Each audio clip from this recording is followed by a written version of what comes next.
Welcome back to the Repair RV channel. This is video number 3. This is the video where we will be putting the head back in and also replacing all the components and getting the engine put back together. This video culminates with actually starting the engine. So one thing you'll note here is that there are already quite a few parts on the head. You can see the painted exhaust manifolds all bolted in with fresh bolts. The injectors are in.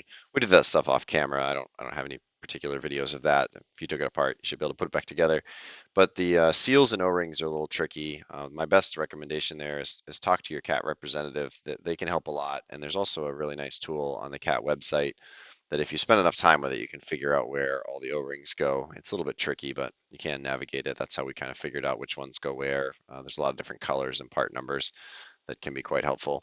So what we're doing here is cleaning the bottom mating surface of the head. That's important. You don't want any dust or dirt on the bottom because that's what's going to seal against the head gasket. Now really quickly, watch us lower this back down and re-rig it so that it's on a single lift. That turned out to be really important just because of the geometry of the crane that we had built. And if we had it the other way, it wanted to stay in line with the lifting arm. So I left that in so that you could see that, you have to really think through how it's going to go down inside the hole. Now you've got a really good look at the intake side. You can see all the parts that we painted there. Those didn't have to be painted, but it certainly makes them look nice. So here we are inserting the head gasket. We got it close and then decided to put the head gasket in so that we didn't damage it. You really only get one shot at that. It's a pretty expensive part. So here come those copper rods. So those are going to be the 3 rods. They go down inside the bolt holes that actually are used to tighten the heads, the head bolts. And we'll use those to actually line up the head so that it drops straight down onto the head gasket. So yeah, this is what you'll kind of watch here. We'll fiddle around with these copper rods and think about it a good bit. The engine is actually tilted relative to the floor. We picked the head up straight and square, and now we have a problem. So we put the safety straps on, and then we start letting out the turnbuckles, which allows the front to drop down, and that lines it up more planar with the engine. So one thing we didn't notice at this point is that even though the head is now sitting on the block, it's actually sitting on top of the alignment dowels that are coming out of the block. But what we're going to do here is we're going to start threading the big head bolts in as a method of making sure we have perfect alignment. So the idea is you put all the, I guess there are 14 head bolts in, and as we tighten them down, it should pull it in. But you'll see at some point here, I reach over and actually twist on the head because we didn't have it aligned properly. And that's it. The head is now on the block and the bolts are at least finger tight. So from here on, it'll just be torquing and reassembling the engine. All we lack is finishing up. Nah, just kidding. We really have quite a bit of work to do. So what we're doing here is coating each of the head bolts with the official CAT anti-seize compound. And this takes quite a while. You really want just a very light coat, according to everything we read. If you put too much, you can actually hydrolock the bolts. So we spent quite a bit of time here getting a nice even coat on each one of the bolts. Okay, so go ahead and pause the video here if you want to see the official Caterpillar installation instructions for the head bolts and the sequencing and tightening torques. We didn't follow this exactly. We actually first torqued everything by hand and then torqued it up to 100 foot-pounds, then loosened everything and then started the procedure. I guess everybody has their own way of doing things. We just wanted to make sure that the bolts were all kind of seated before we started the official procedure. So we're going to follow Caterpillar's official order, which is start in the middle and work your way out. And I've added a little bit here to the beginning where I tighten the bolts up by hand and then torque them to 100 foot-pounds. Then I'll back them all off and then start the official step A, which is to tighten everything to 221 foot-pounds. So I'm going to slow the video down here for a second, and I want you to take a look at this torque wrench and all the extensions that we have. If you have a Freightliner chassis, then this is what you're going to need. We have 3 large extensions, and that is a 400 foot-pound capable torque wrench. It's about 3.5 feet long, and it absolutely takes 2 people. This isn't particularly the hard part. You'll see that in a second. Here we're only taking them up to 221 foot-pounds, so it's really not that bad. But I think just to understand in this job, this is the hardest part. The amount of force required here is, quite surprising as to what it takes. It's down in the hole. It's a little difficult to generate. So I just wanted to slow this down. Again, it's the same sequence. You'll start in the middle. They're doing the two middle ones now, and then you'll see us work our way out. So this is step A, 221 foot-pounds. Okay, so now we're going to move on to step B, which is to remove the bolts, back them off until the washers are loose. The instructions aren't super clear here as to the order. We talked about it and then ultimately decided that we would do it starting with the ones in the middle. We tried a little torque wrench you saw, but it didn't work. So again, we needed the big one. No big deal. Walk through them and loosen them. So that will complete step B. Next, we're going to move on to step C, which is to retighten the bolts again to 95 foot-pounds. And that's easy enough to do with the little torque wrench. So little, it's a 1/2-inch drive torque wrench, but we'll tighten them up again, starting in the middle to 95 foot-pounds. And they want that twice. So step C and step D are the same. So we go through, we tighten them, we go back through, do it again.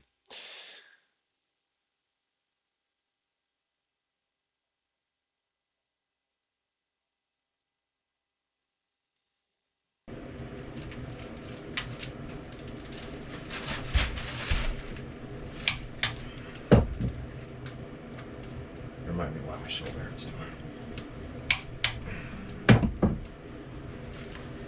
Now, quarter turn. I got an idea for this. You don't have to have the big one for this. Oh, you definitely have to have the big one.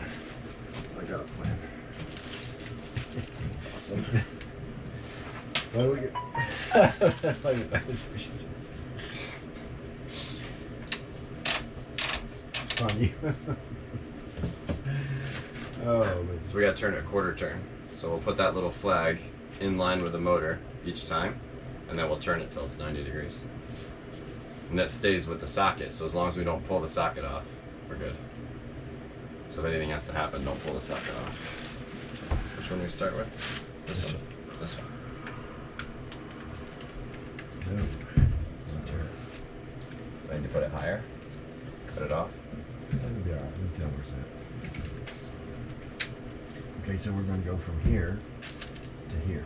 Right. Okay. Ready? Yep.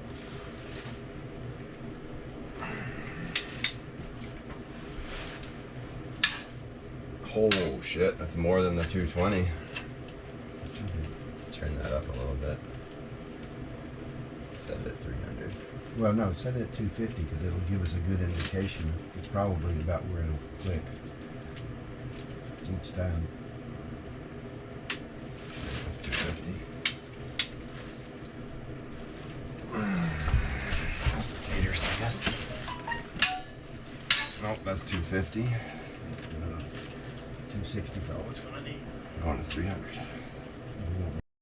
So it ended up taking about 290 to 300 to turn it the quarter turn. One thing we learned is that it's a good idea to put the little paper flag towards the person who is looking at it. I ended up getting on the back side of the socket there, and Dad had trouble seeing it. The other thing to note here, and I'll speed it up because it's embarrassing, is that I actually ended up kind of hurting myself doing this. I kind of pulled a muscle in my leg, and so make sure you're set properly and you're comfortable. You're pulling pretty hard, and there's a relatively small space here. It takes pretty much everything I had, and you'll see here I kind of adopt a rowing position. That's a heck of a lot better. So learn from my mistake here and really get comfortable and make sure that you can do it without hurting yourself. So let's watch one more in real time just to get a feel for once we have a little bit better sense of what we're doing. You can see how it works. So line up the flag so that it's in a known orientation, and then you really need to turn it 90 degrees. It ends up being, like I said, about 300 foot-pounds, 280, 300 foot-pounds. But you're not supposed to do it by the foot-pounds. We just have the torque wrench so we can hear when it clicks, and we have a feel for, whether we needed more or less than that.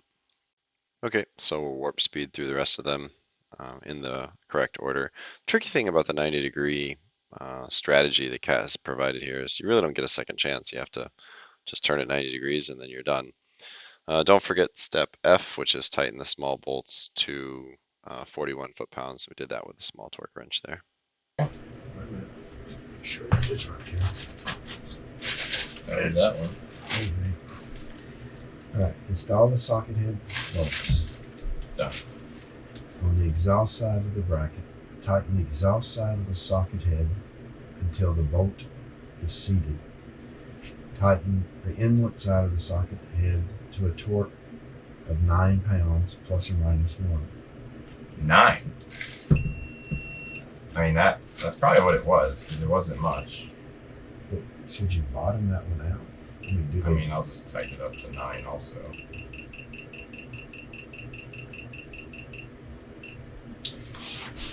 Tiny torques here. Tiny torques.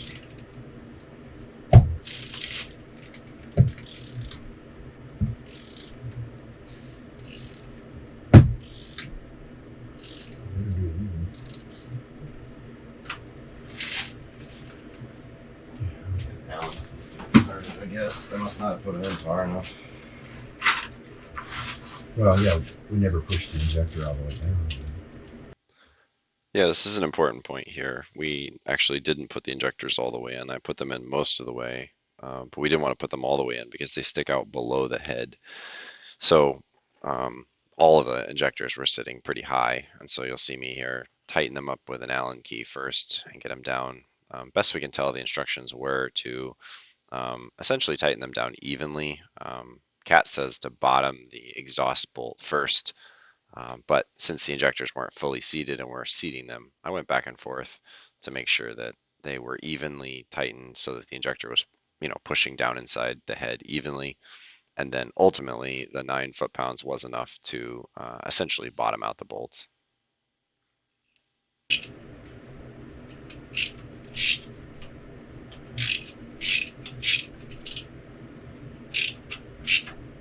That's bottomed. Okay.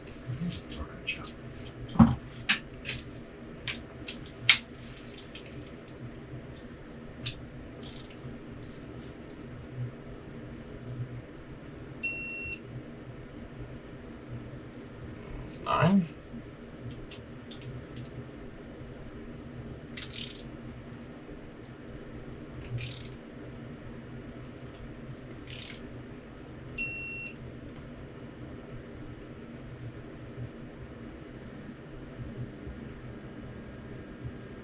Great.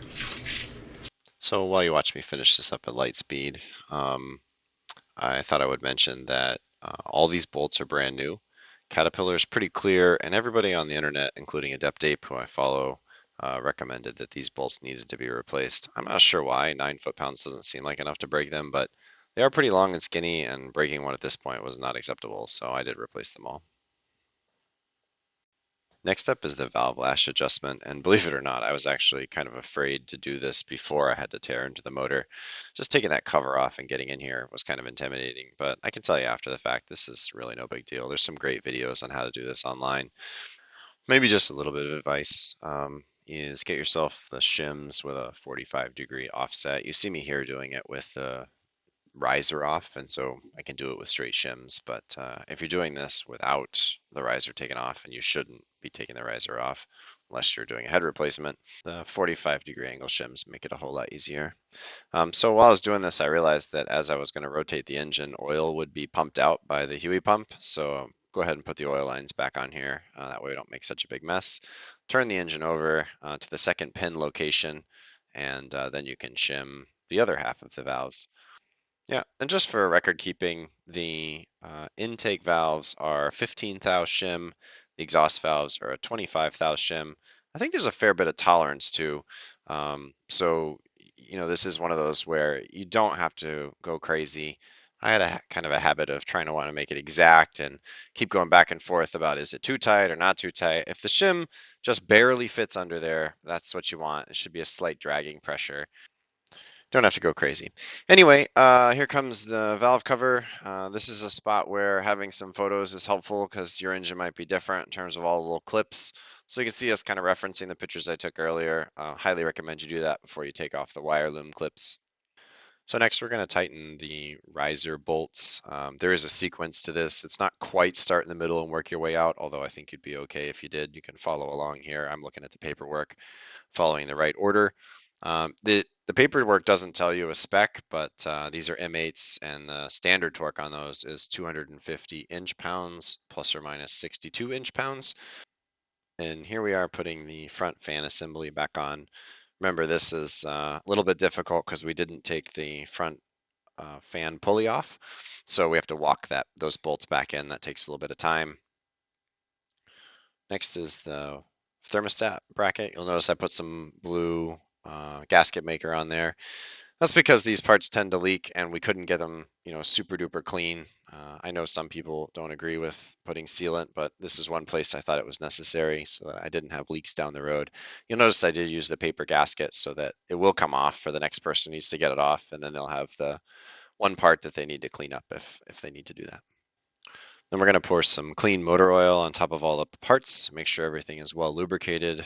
We know we're going to have to run the engine for a bit before the oil gets up here, so we'll go ahead and then put the bolts in for the valve cover. You'll see we dropped a bolt, and this is one of the challenges in working in an RV. That bolt disappeared for a while, but we finally found it. Right now I'm trying to pull the air conditioner up. The air conditioner got pushed out of the way, and so it was pretty hard to rotate it back into position. And since we had the crane, we just lifted it up there so we can get the bolts in. Next comes the alternator. Pretty straightforward. 2 bolts. This has been on before. You'll notice this is an aftermarket alternator, so no big deal here. Pretty straightforward. Dad's going to torque the bolts to spec. You can watch the sequence, but this is very similar. You start in the middle and work your way out. Torque on these is 11 foot-pounds plus or minus 2. Now we're getting into some of the more kind of trivial things, I'll say. Things like the fan shroud bolts have to go back in. Those had to come out in order to get that front bracket off. I don't think I talked about those when we were pulling them off, but those did have to come out. Now, on the part of the engine closest to the transmission, there is the steel line that connects the solenoid over to the turbo. We were a little confused here. Didn't take good pictures of this when it came off, but that does go over to the wastegate valve on the turbo. We were able to figure that out eventually, and that lets the computer dump some of the turbo pressure. Turbo weighs about 50 pounds, so the lift isn't strictly necessary, but it makes it easier if you've got it. I'll leave this section in. We'll end up putting this in twice. You'll see here right back to back, because the clamp, which is going to be left on the valve cover, there it is, has to be on the turbo before you put all this together. Otherwise, you can't get that clamp over the turbo. So in just a second, we'll make that realization, and then we'll take it all back out and put it all back together. We also realized that the inlet boot, which wasn't on, should be on first, just for ease of assembly. So get that done, and then we'll put it all back together again. So yep, inlet boot's going on now, and then finally get that clamp in the right place. And from here, it's pretty straightforward. You just have to get the bolts in the right place. At this point, my dad's underneath lining up the oil outlet tube. Now he's back, and we'll get the bolts in. Those bolts are hard to access, but you can get them. You just kind of have to lay on the motor and reach your hand under there, and a couple of different wrenches. Definitely an open end is what you need to get those turbo flange bolts on. We also replaced those nuts, by the way. I bought new nuts for that because those are so critical, and they are a deformed thread nut, so they are only technically supposed to be installed one time. The other thing we did off camera was we actually put some oil in the turbo with a syringe. We had let most of the oil drain out, and the turbo shafts are pretty loose without any oil in there, so we actually put a little bit of fresh, clean oil in the turbo just to make sure that as it spooled up, it was going to have fresh oil in it. Now on the intake side of the engine, I'm going to work on the fuel system. The fuel lines had to be loosened, and now I can't get them back together. So I'm realizing that, and I'm going to bite the bullet here. You have to take both fuel lines off the fuel pump in order to get to the back one and tighten it back up. So when you're taking the engine apart, you might as well take both off. It would have made this a lot easier. It took me a while to make that realization. So now I got the part off and cleaned it. Cat puts a lot of paint on the back side of the fittings, so you have to kind of clean some of that off. Putting the fuel filter back on, This is all pretty straightforward, but it's been a while since we took it off, so I'll leave this video in here so you can see how all the pieces go together. Can't put this annoyingly long bolt in there, so you have to thread it in by hand. Getting all those pieces back on, it's pretty straightforward because the metal tubes really only fit in one place. Put the air inlet hose on the intake, tighten it up. Next comes the fuel line that goes from the fuel filter into the head.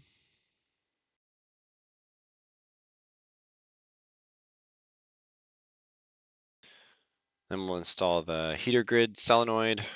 This powers up the heater grid that's in the intake for low temperature starts. Just a word of caution, this is why you never spray ether in a modern diesel engine, because that heater grid is glowing and the ether will blow up on you. Okay, so now we're going to prime the system. And so we try in the beginning to pull a vacuum here at the fuel pressure regulator. The fuel pressure regulator is still in place, and this is where the fuel leaves the head and goes back to the tank, so unused fuel. The problem is I'm trying to pull the fuel through that regulator, and that regulator is causing a lot of restriction, and we have to pull the fuel about 40 feet from the tank all the way up through the water separator in the back of the coach, through that white fuel filter you see there, all of which is empty and full of air. So we try this for a while, and really we weren't successful, so decided to pull a vacuum right at the fuel filter. So get fuel to that fuel filter, get that full, and then put the suction on the head, so we had a lot less to pull, and that worked really well. We were able to get fuel all the way through the head as if it was returning back to the tank. So the hope is that will make it relatively easy to start. Next comes the wire loom. We got to get all these wires organized, and if you did a good job labeling, then this goes pretty easy. Just plug everything back in the way it was. If not, most of the connectors you can kind of figure out. You can maybe look at these videos for reference, and you can also check your Caterpillar manual. Some of them are called out there. My dad's going to clean up the wire loom, get it organized. I'll let you see this so that you can get an idea of what we ended up doing. There's a fair bit of work involved in this, just getting everything nice and neat back into the little clips where it belongs. Not to be understated, this takes longer than you'd expect. The idea here, by the way, is to make sure that none of these wires really can move. If they move at all, they end up either breaking or damaging something else. In fact, my valve cover has some pretty deep scratches where those big, heavy alternator wires were constantly rubbing against it, and they actually rubbed a hole in it. So we put a fair bit of time here into making sure that everything is, buttoned up really nice and neat and tight and well organized.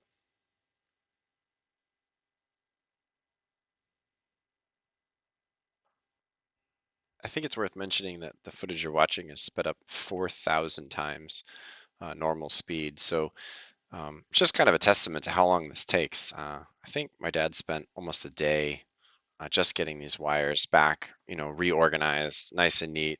You'll see he takes things apart a couple of times, and maybe if you're a cat mechanic, you'll get this right on the first try. But just getting everything nice and neat. These cables are heavy. It takes quite a bit of effort, and you're leaned over there, reaching into that hole. So it's quite exhausting work. And so thanks for all the help, Dad. This is definitely one where he did a lot of work here and really cleaned this up nice. Okay, and as we watch him finish this up, I will tell you a little bit about what we did after he finished this.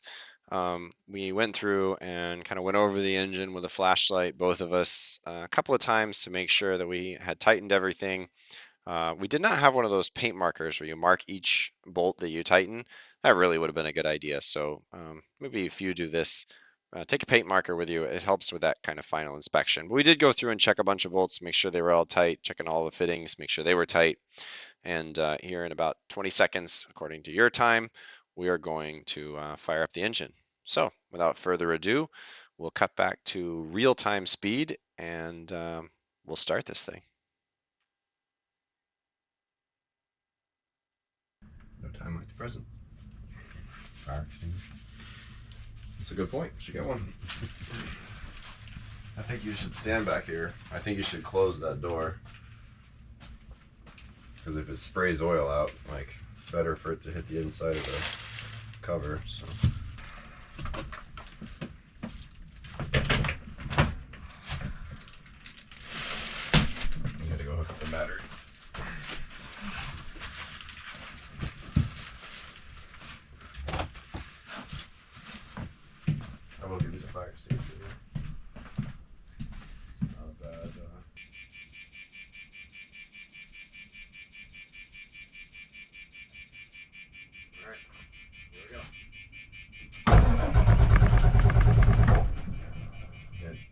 said a second now. This footage isn't cut, so we do try and start the engine 3 times unsuccessfully, and we let it cool in between each time, just to make sure the starter doesn't get too hot. You probably could crank it a little longer, but we didn't want to have to change the starter. Okay. So we're not really surprised here that it doesn't start. The Huey pump has to get all the air out of the oil system, and we probably still have air in the fuel system even though we primed it. So we'll crank it again. Your cap off, right? Yes.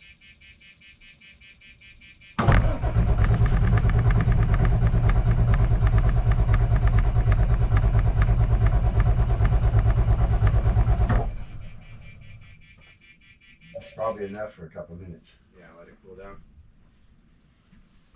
Check for leaks, I guess.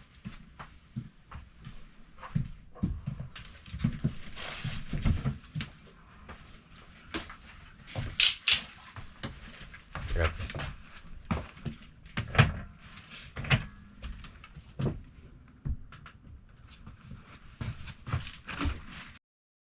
All right, so just quickly check for leaks, and just a warning if you're wearing headphones, the engine's going to start, so we'll be kind of loud. All right, you ready? Yep.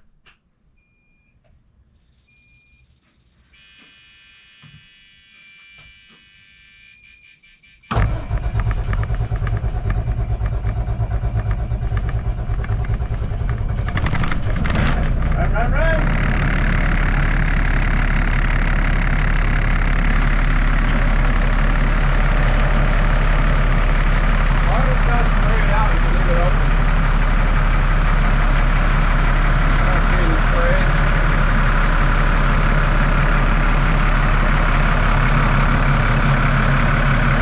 Okay, so there you have it. The engine is running while we admire our work here.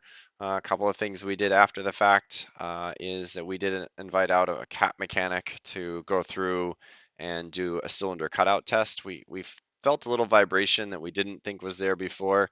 Turns out it was always there, and you'll see some other videos that I've done where we actually changed out the vibration dampers and the harmonic balancer.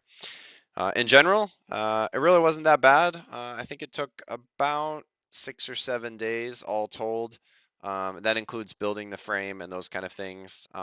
So this is a job you can take on as long as you're handy, willing to buy a few tools, and you have some time on your hands. It does help to have a helper. Thanks, Dad, for flying up and giving me a hand. Thanks to you all for watching the video, and I hope this helps you out if you run into a similar problem and need to do some repair work on your engine. If I can be of any assistance, drop me a note in the comments. I do read the comments. Thank you. Have a nice day.